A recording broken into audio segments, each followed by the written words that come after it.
Bismillahirrahmanirrahim. Assalamualaikum warahmatullahi wabarakatuh. Kebawah Duli Yang Maha Mulia Paduka Seri Baginda Sultan Haji Hassan Al-Bolkiah Muizzuddin Wad Daulah, Ibni Almarhum Sultan Haji Omar Ali Saifuddin Sang Abdul Khairuddin, Sultan dan Yang di-Pertuan Negara Brunei Darussalam, malam tadi berkenan berangkat bersama ketua-ketua negara dan kerajaan ASEAN dan Republik Demokratik Timur Leste bagi menghadiri majlis santap malam yang dihoskan oleh Tuan Yang Terutama Fumio Kishida, Perdana Menteri Jepun, dan isteri Puan Yuko Kishida di Geihinkan, The State Guest House, Akasaka Palace, Tokyo.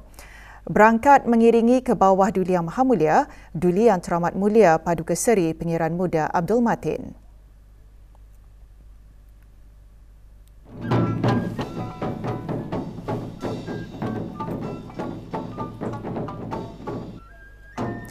Keberangkatan tiba Kebawah Duli Yang Maha Mulia dialu-alukan oleh Tuan Yang Terutama Perdana Menteri Jepun dan isteri. Majlis santap malam yang diadakan sempena sidang kemuncak komemoratif bagi memperingati ulang tahun ke-50 hubungan persahabatan dan kerjasama ASEAN Jepun ini dimulakan dengan ucapan alu-aluan oleh Perdana Menteri Jepun.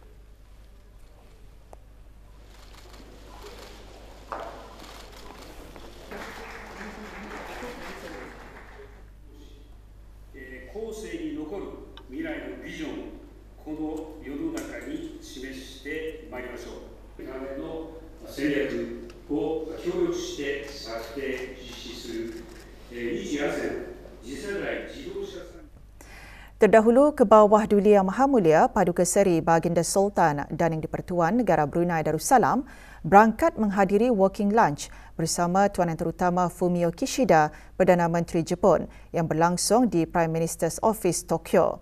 Berangkat mengiringi Kebawah Duli Yang Maha Mulia, Duli Yang Teramat Mulia Paduka Seri Pangeran Muda Abdul Matin.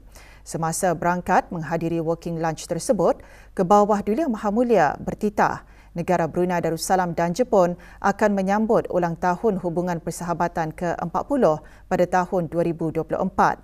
Dalam titah, Kebawah Duli Yang Maha Mulia menyambut baik untuk meneruskan lagi usaha-usaha dalam meningkatkan lagi hubungan muhibah dan persahabatan antara kedua-dua buah negara dan rakyat.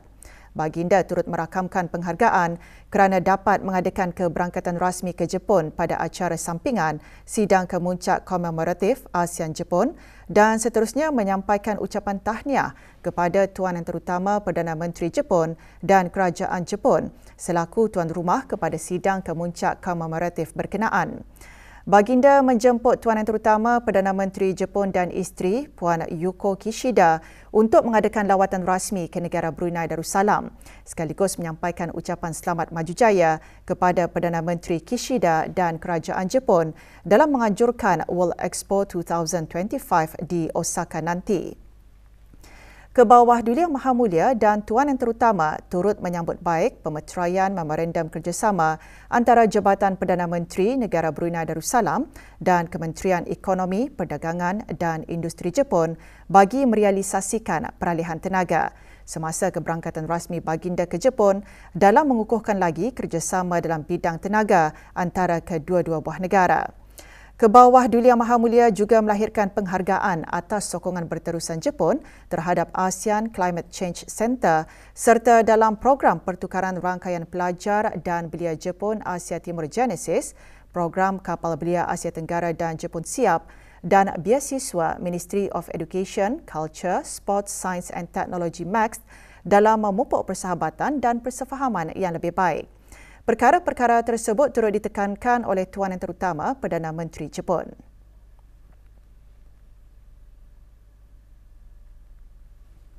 Kebawah Duli Yang Maha Mulia dan Tuan Yang Terutama juga berharap hubungan persahabatan yang penting antara negara Brunei Darussalam dan Jepun dapat diperkukuhkan lagi melalui keberangkatan Duli Yang Teramat Mulia Paduka Seri Pangeran Muda Mahkota Pangeran Muda Haji Al-Muhtadi Billah, Menteri Kanan di Jabatan Perdana Menteri ke Jepun pada bulan Mac 2024, sambil menekankan bahawa keberangkatan itu nanti adalah tepat pada masanya kerana kedua-dua buah negara akan menyambut ulang tahun ke-40 hubungan diplomatik dan Tahun Persahabatan Brunei Jepun pada tahun 2024.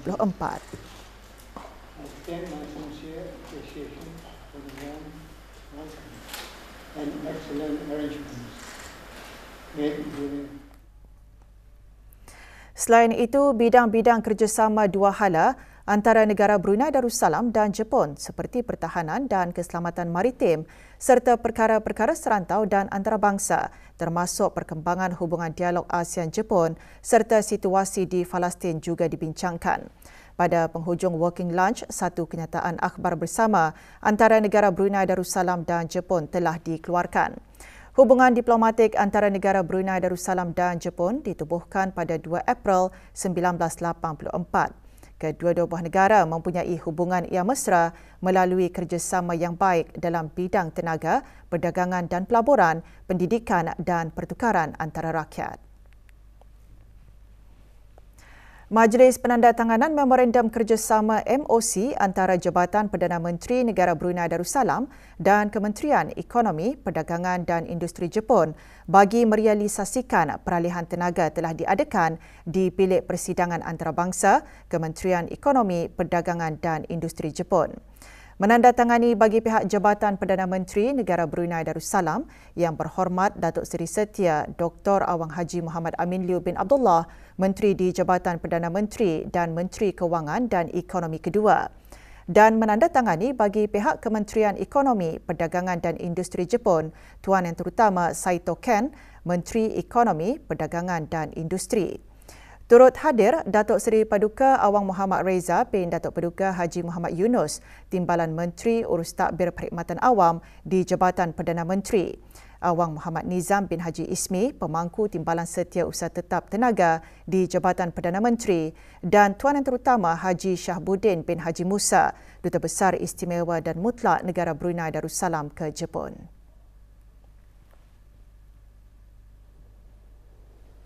Selepas Majlis Penandatanganan, Menteri di Jabatan Perdana Menteri dan Menteri Kewangan dan Ekonomi kedua mengadakan perjumpaan dua hala dengan Menteri Ekonomi, Perdagangan dan Industri Jepun.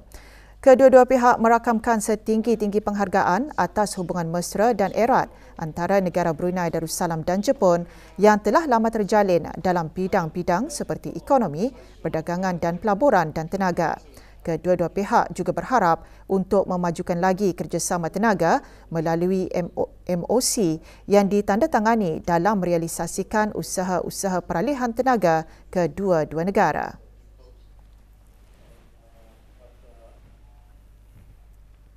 Yayasan Sultan Haji Hassanal Bolkiah melancarkan SMS Brunei Prihatin bagi dana pengiran muda mahkota Al-Muhtadi Billah untuk anak-anak yatim dana tahun 2023-2024 dan penyampaian sumbangan dana dalam bentuk kupon untuk pembelian peralatan dan keperluan persekolahan anak-anak yatim dana bagi tahun 2023.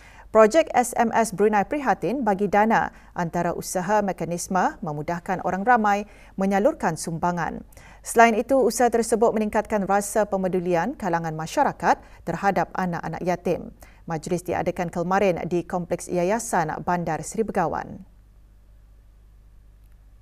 Dengan mudah mahkota Al-Muhtadi Billah untuk anak-anak yatim tahun 2023. Pelancaran SMS Brunei Prihatin disempurnakan oleh Yang Berhormat Datuk Seri Setia Dr. Awang Haji Muhammad Isham bin Haji Jaafar, Menteri Kesihatan selaku pemangku pengerusi Lembaga Pemegang Amanah Dana. Projek SMS Brunei Prihatin akan berjalan selama 9 bulan. Perbaiki keadaan anak-anak yatim itu amatlah baiknya. Menyantuni anak yatim.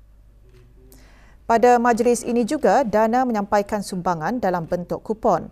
Yang Berhormat Datin Seri Setia Dr. Dayang Hajah Rumaizah binti Haji Muhammad Saleh, Menteri Pendidikan selaku ahli Lembaga Pemegang Amanah Dana menyerahkan sumbangan tersebut kepada pegawai-pegawai daerah.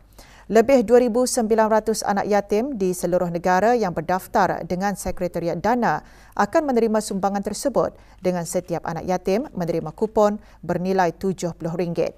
Kupon-kupon sah ditukarkan atau digunakan di 24 buah syarikat yang membekalkan peralatan dan keperluan persekolahan yang dikenal pasti oleh Dana. Kupon juga boleh digunakan di sekolah sama ada di bawah Kementerian Pendidikan, Kementerian Hal Ehwal Agama maupun sekolah swasta. 12 daripada 24 buah syarikat berkenaan akan menyumbangkan 5% daripada hasil jualan kupon kepada Dana.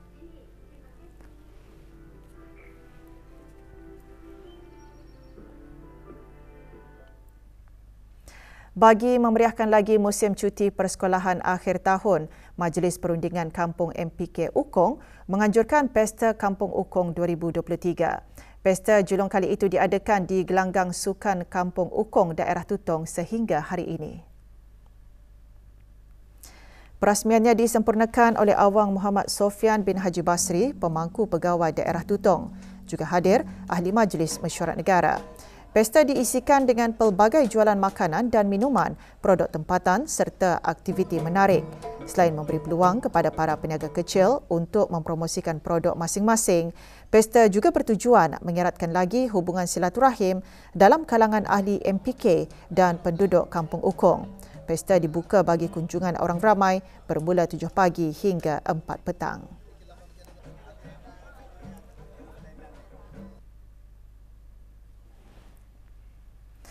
Program Perkemahan Belia Hijrah Mahabbah Lillah kali ke-9 berakhir petang kemarin dengan majlis penutupan dan penyampaian sijil.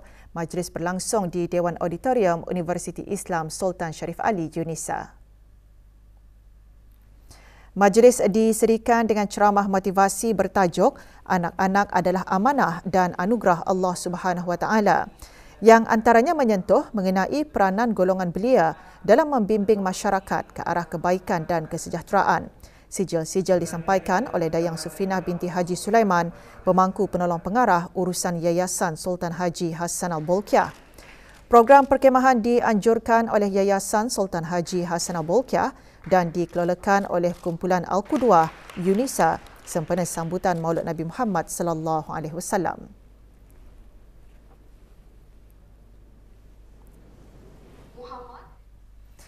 Kelebihan mengenai menuntut ilmu dan beramal dengannya antara yang dikongsikan semasa tazkirah malam munajat kali ke-116 malam tadi.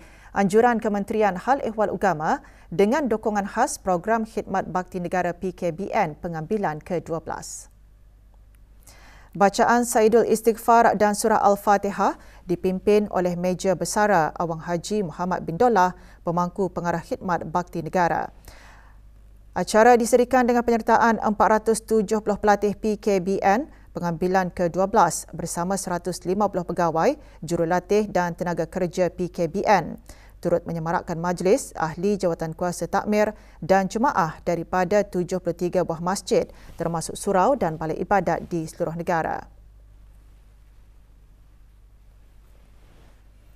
3 pelajar dan 2 pegawai Kementerian Pendidikan petang kemarin berlepas meninggalkan negara untuk menyertai 13 ASEAN Plus 3 Student Camp for the Gifted in Science dan 15 ASEAN Plus 3 Teacher Workshop for the Gifted in Science.